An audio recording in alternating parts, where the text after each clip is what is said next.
sagutan natin ang assignment ni Kuya. O, basahin o. Piliin sa Hanay Bay. Piliin sa Hanay B ang ibig sabihin ng mga salita. Sa Hanay A, populasyon. Ano to? Demografiya. Kasarian. Edad, rehiyon. O, sa Hanay B, babae at lalaki. B, ilang taong gulang. C, bilang ng tao. D, pangaral ng papa.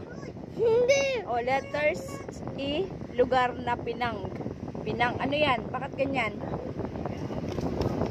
Ay, ayun! Pala yung karugtong! Ano yan? Pati nga! Paano to? Pangaral ay ano to? Pag-aral ng populasyon. Lugar na pinanggalingan ng tao. Na pinanggalingan ng tao. Pakita mo. Pakita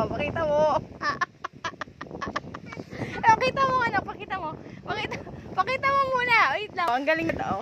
Ito yung karugtong. Ali, buksan mo. Whoop, okay lang ganyan. Teka nga. Ayan, okay lang. Buksan mo.